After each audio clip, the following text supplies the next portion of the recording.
My name is David, and welcome to Surviving the Blaze, your headquarters for all things related to post-apocalyptic and dystopian fiction. And today we are talking to Frank Gullo, the author of the dystopian short story. Only Human is the name of that. And it's a book that deals with a lot of dystopian themes involving robots. Doing a lot of things in the future that may or may not be good, but I will not spoil anything for you. So yes, check out my interview right now with Frank Gullo. All right, we are here with Frank Gullo, the author of Only Human and many other projects. And we'll get into all of those other projects as we talk a little bit more. But thank you for joining us, Frank. Glad to see you here. Thank you, David. It's nice to be back together after some of the projects we worked on through the summer and fall. Good to be here. Yes, absolutely, absolutely. So I guess a good place to start is so you deal with a lot of sort of technological issues with your books and that sort of thing. So let's start with what your interest in tech, where that comes from, both from a Sure. career standpoint and just as a guy messing with technology. Sure. So, I like to start out at the beginning, which really for me, so I'm a Generation Xer. So Hmm. I was born in the 70s, grew up late 70s, 80s. Hmm. So, what may be hard to understand today with our Xboxes and phones and many options for gaming, in those days we didn't really have a lot of options until the home entertainment system began with Atari, Right. as well as the local arcades. So Hmm. so that was like the booming era of that, really, video games, computers. So I kind of cut my teeth through computer gaming, early computer software. Hmm. Um, so that was the roots of it, and that continued through high school and college. One of the first generations with computers. I remember using one of the early internet systems when I was a freshman in college, and that just grew into it. So I ended up going for a degree in English. I have a master's in English, but upon coming back to look for work, I ended up getting into the tech industry. This was in the 90s. Hmm. Everything was taking off. There were a lot of opportunities, and that led to a career in tech. So that's kind of part of the story. So a combination of personal interests as well as then career opportunities. Okay, okay. So how did all of this get you to Only Human? So give us a little elevator pitch for those Sure. not Yeah. familiar. So going back, like again, as a younger student, and then in college and university, I tended to write a lot. So I was interested in becoming a writer. Hmm. And again, it was the day typewriters before a lot of computers. So it was much harder to write, submit. You'd have to mail things. You'd often not hear for several weeks. Right. But I was very interested in that. And then as I got into the workforce, that became more of a hobby. I would still write a little bit. Hmm. And the one project that I just stayed on with was Only Human, which was kind of a football science fiction story. Hmm. Um, about 10 years ago, I finally mustered the resolve to finish it, wrote the whole thing, submitted. It was bought and it was published. And at that time, I thought that was the end of it. It was just, great, get it done. Hmm. Somebody was interested. But then as time went on, I felt there was more to the story.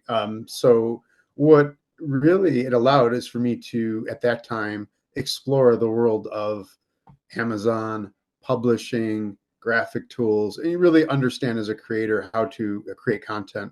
And then last year, after the paperback and ebook had been out for a while, I really thought of audio. I think all of us following news, business, entertainment could see audio is huge, right? Hmm. From podcasting to YouTube videos to millions of teens who spend lots of time on TikTok, right? Right. So audio, video are huge. And I think I'd wanted to do that. But more, I thought the story would really come to life in that forum. And I think, in our partnership, I think you brought it to life. And many people have said, this is a different experience listening to Hmm. David read it. You have that deep voice. So I think, and it's really gotten me into what I think is kind of mixed media. Like when you tell a story, if you're a creator, you have different options. There's text, there's social, there's audio. So I think I really wanted to explore that, and I'm happy with it, and it's still an ongoing process. Okay, okay. So I'm curious about So we don't want to spoil anything with Only Human, but I don't suppose we would be spoiling anything by saying it doesn't necessarily have a catastrophic ending in terms of, the robots do not kill humanity and that sort of thing. Um, we won't spoil what the actual ending is, but it's not, the destruction of all humanity and that type of thing. Um, are you pessimistic about AI and robots and that type of thing? Yeah. So I did an event in September with Only Human, and then this is one of the topics that came up, and it was a very interesting discussion because a lot of AI tech talk happens in business circles. So we intentionally did not do that. We had it kind of in a bar with a band and really opened it up for discussion. So I think in our movies we typically portray AI and robots in two ways. Number one, Star Wars, they're servants of us, right? The droids, Mhm. they're our servants, or they're terminators, right? They're going to destroy us. So it's a Mhm. very binary, which is, I think, certainly in the West and the US, we like to do that. Mhm. To me, I think my view is it's much more of a tool. So if you think of whatever you have in your house, a hammer, screwdriver, at the Mhm. end of the day, I think it's what we make it and how we use it. Right. And it's kind of an excuse to say, oh, the machines will do it, because that's kind of absolving ourselves of responsibility. Like anything else, it will be used, and it is being used for good, Mhm. for bad, and everything in between. And I am hopeful because I think one of the things of humanity, and there's a great book called The Obstacle is the Way. When Mhm. things are challenging is when we're at our best, and I think technology will help solve some really devastating issues we've had. Like I think it'll help with climate change. It will help with really using data a little better. Right. I think as you and I sit, we're kind of days after another election where many people are surprised. So I think Mhm. if people are thinking we're close to robots taking over, we can't even predict the basic things like such as Right. sports games, elections. So I think we're far Mhm. from that. Yeah, yeah, yeah. Well, one of the things I was thinking about was so with Only Human, as we talked about, it's, robots playing football. But I don't know. I wonder the extent to which people could sort of, get behind rooting for robots and that type of thing. So Yeah, I that's mean, kind of I my, think there's some examples of people who are already on some level dating them. So I would say there's some of the evidence shows that yeah. with how big the mental health crisis is and Mhm. loneliness and the need for support, I think there's a room for robots. One of the examples I'd give was one of my favorite authors, Isaac Asimov. Mhm. Um, he's passed away, but he was one of the original sci-fi writers in the Mhm. 1940s and 50s who wrote about robots. And one of his early stories was called Robbie. And Robbie was out about a child with a robot nursemaid. And when the robot is taken away, the child is devastated, right? Mhm. Crying. Mhm. So I think if you think of pets, right? Pets are also, but one wonders, like will they become more the RoboCop variety or more the cuddly Mhm. variety or both? Right. Right. Absolutely.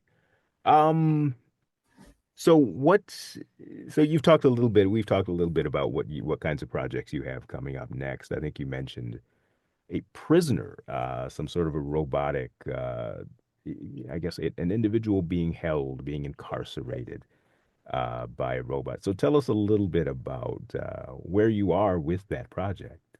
Yeah. So Only Human was set in a science fiction universe in which I'd written a number of stories, some published, some non. The Hmm. most ambitious story was called Bound. And Hmm. Bound is derived from the title Prometheus Bound. So basically, it is a, lengthy novella about a political prisoner Hmm. interrogated by an AI, with the AI intent of, I don't know if I want to give it away, but Hmm. essentially using all of the AI's resources to remake the prisoner into the perfect um, how the state wants the prisoner to be. So it's just the process of the machine trying to break the prisoner, through that, and the humanity again trying to come through. So a lot of the themes I think is Only Human is about, I think our humanity comes through, and how humanity might come through in a situation like that. So Okay. Okay. That is terrific. And so I have to ask, so you're a Buffalo Bill fan, and you were involved in we've talked before, you were involved in a project, the Buffalo Down, the project with the Bills. How can so I'm a Minnesota Vikings fan. Yeah, yeah, we talked about that. Yeah, And Stephon Diggs was our connection, and he's now moved on. But yeah. But yeah, so I guess as a Viking fan, I'm not the most optimistic as of football fans. Where do you see, let's put it this way, your ideal Buffalo Bill redemption moment? Where do you see them beating maybe the Giants and with them missing a field goal in the last second? What is your ideal fantasy for the Bills right. redemption I think story? the Bills are an interesting team. Like I think they've on some level become an iconic American team, like Hmm. the Red Sox, right, for all those years. And Hmm. I think they will break through at some point. To Hmm. me, there has already been what I would say is one of the most iconic Bills moments. One of the Dallas Super Bowls. I don't know if you remember those years. Oh yeah. The Yeah. Dallas is crushing that they're killing the Bills, right? It's like 50-10 Hmm. or something. Hmm. And at the time, Jim Kelly's been knocked out of the game and it's either intercepted or returning a fumble. So Dallas is going in for the score to pile it up even more. Oh Easy, yes. uncontested. Leon Lett, Beyond that, John yeah. Beebe sprints, right? Sprints down the field, Hmm. knocks the ball out of his hands. They don't score. Does it change the game? No. Do they still get crushed? Yes. But Hmm. to me, that has been an inspiration through my whole life. And Hmm. I think what my ideal is there's a breakthrough moment where, Buffalo's a smaller city. It's not New York City. It's a mid-sized city. And Hmm. so just kind of like a workman-like breaking through moment. And I'm confident that will come. And I think it will be an incredible party for all Bills Mafia and Bills fans. And hopefully the Hmm. country. We need these moments. Yeah. Well, I just hope there are enough tables for There's, the fans to jump on. And I don't know. I mentioned as a Viking fan, I'm not terribly optimistic. I do envy your quarterback, though. We could yeah. use a really strong Yeah, and quarterback. I think Minnesota, Detroit, there's a handful of teams where I think your question applies, like Hmm. that. But Minnesota and Detroit have won other things. Like I remember the Twins winning Oh yeah. around the same time the Bills lost them. I think Hmm. Chuck Nobla. I remember that era. Hmm. They beat the Hmm. Braves because that was like the first time the Braves went to seven. So I Hmm. think that city has had its moments, where the Yeah. Buffalo, it's been so long, really, since the '60s and things like that. Um, Yeah, I mean, a Bills Vikings Super Bowl would be appropriate. I mean, there are similarities, very. I guess Buffalo's maybe a little more blue collar of a city, but obviously cold weather and that type of thing. Although yeah, it would be yeah, fun if we had an outdoor stadium here in yeah. Minnesota. Meet Mark Borile, a quarterback with a heart of steel in a world where human players are becoming obsolete.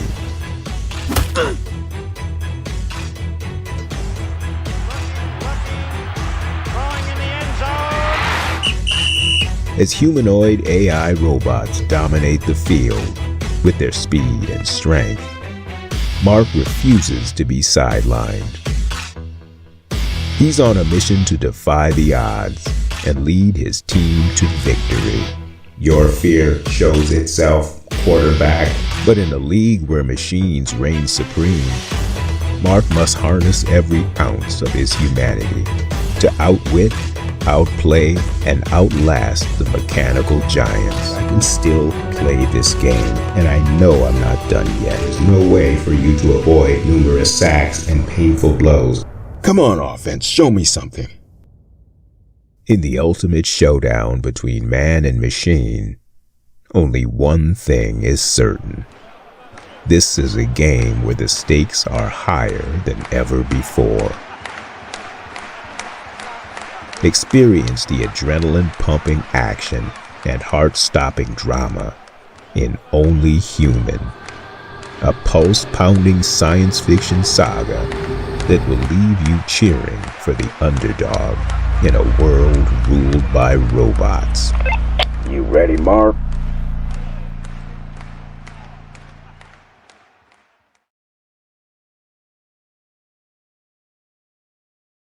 Thanks for joining us today on Surviving the Blaze. My name is David Copper, and I write fiction under the name Coppersmith. You can find some of my stuff on Amazon, including this book right here that is called Re-Emergence, and I really, really hope that my future editing self remembers to show you the picture. Otherwise, I'm just pointing to be pointing, and who does that? But thank you for joining us, and yes, if you'd love to be a part of this community, I would love to have you. So why don't you like, subscribe, comment, share, do all that good stuff so we can have some fun conversations about our favorite genres, post-apocalyptic and dystopian fiction.